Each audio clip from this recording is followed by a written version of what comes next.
1 year ago today, all eyes, they were on the Vatican as the white smoke signaled the election of a new pope. Now that pope, of course, Pope Francis, who has taken his papacy in places that many of us, myself included, never expected, with greater acceptance of gays, call for greater inclusion and understanding and tolerance, and inserting himself into political debates as he warned of growing inequality.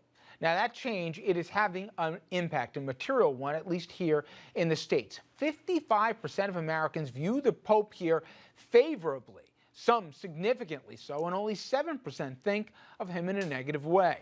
Now that's a huge change from the way that Americans viewed his predecessor, Pope Benedict. What's more, 60% of American Catholics say Francis has renewed or strengthened their own religious faith and their commitment to the church. I see it in the pews. But the question is, has the church really changed or just the Pope?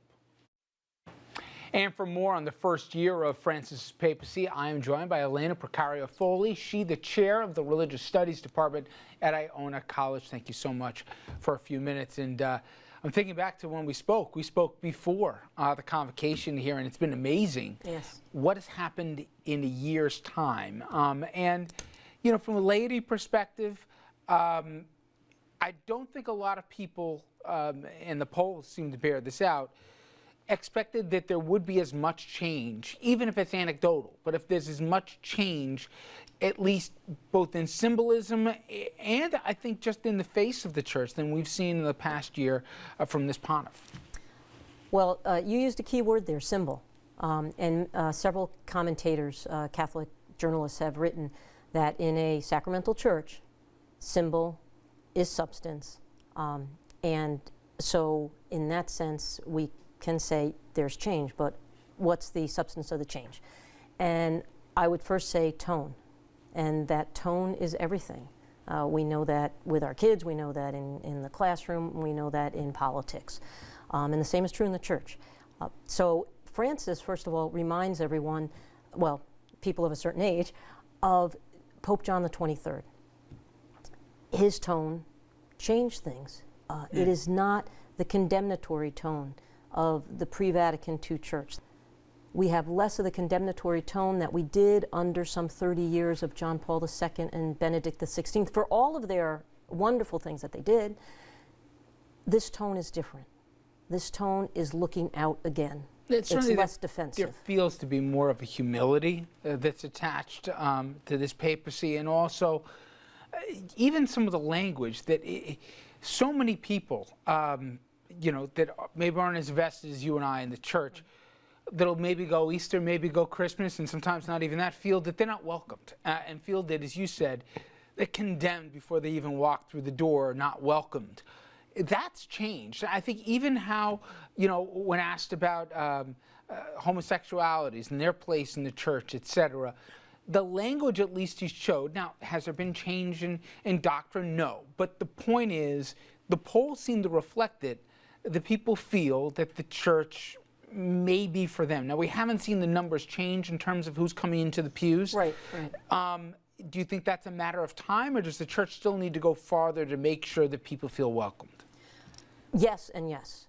When exclusive language is used for a long period of time, you cannot help but feel excluded. And so I think you're absolutely right. The tone is different. The poll numbers haven't changed. You hear people saying things like, I'm not going back yet, but I like what I'm hearing. And that's important. Why? Because people are listening. They're not tuning out. I don't know about yourself, but I always grew up that the church feed the hungry, clothe the naked. And some of the most generous people on the planet that I ever met were people not just of the cloth, but the sisters who would do things and go to places, to society that forgot. If you closed your eyes, though, so often the liturgies were about abortion and the war and the fight over reproduction. And I understand the church's position. I don't think anyone expects they're going to change on this. But it seems like Sunday was a political battlefield too often. And now when you hear the Pope talk about economic inequality or whatever else, it's amazing to me how many people are surprised by it, but that's what the church always had stood for. We just didn't hear enough of that coming out of Rome. You're absolutely right.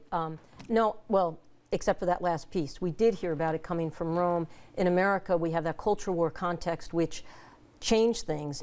But from the church, it's been a consistent message, especially since 1891 with Leo XIII, Pope Leo XIII, who wrote an encyclical that started the Catholic social teaching, and he's talking about the right of people to organize unions, because work is dignity and it's part of human dignity, and people should have that right to collectively bargain. So there's been a consistent message. The interesting thing, as with everything, is which sector of the church listens to which message. Mm-hmm. So Benedict wrote an extraordinary encyclical on the economy. It came out late because of the crash in '08 and all of that, and he wanted to get it right, and he consulted with economists. And he said things in a very different way from Francis. So people who saw what he was saying about trickle-down economics and rampant capitalism, unfettered capitalism, they don't want to hear that. The Curia right now, he is shaking things up. I know that's inside baseball, but the amount of not only abuse of power that was going on, malfeasance of funds that happened under the last pontiff, and even before that, he's clearing out a lot of folks here that were attached to the old guard versus the new guard. Oh, that's right. With the cardinals that he's just elevated, I don't think there's any from the Curia. There might have been one. But so yes, exactly. Cardinals from around the world. It's parallel to any huge shakeup in the structure of the U.S. president's cabinet, something like that. He's putting less emphasis on the Vatican bureaucracy, or the Curia, as you said, and he's got his own group of 8 advisors from around the world. One of them being a Franciscan, Cardinal Archbishop O'Malley of Boston, but others from around the continent. So he's showing us that it's a world church. Year from now, if we sit down, beyond the significance of some of the symbolic moves that this pontiff may do you think we'll be seeing anything different in the way of doctrine in the church? I think so. I think he's going to keep taking the church, the vision of pushing people to be with those in need. In the extraordinary interview last August, September, that was published in Jesuit magazine simultaneously around the world, the wonderful image is, he said, the church needs to be a field hospital. He said, when someone's on the battlefield hurt, you don't stop and take a medical history. And so in other words, I'm not looking for orthodoxy litmus tests first. I'm looking for where you're hurting, and this is where the church has to be. This is what Jesus did. This is what St. Francis told us Jesus did and lived it out in the Middle Ages, and this is what we have to do. Go to the 99%. The world is where we need to be. We have to engage the world, not be against the world. Christ is in the world, not against or above the world. He told the youth at World Youth Day this summer, go out and make noise in the street. Get that spirit out there. It has been a fascinating year, and I think for a lot of Catholics, and the polls, as I said, have bared this out. It has been a hopeful one, and let's hope the next year doubles down, if you will. I think Lena, so. thank you so much. Thanks I for really having me. appreciate it. Absolutely. Thank you.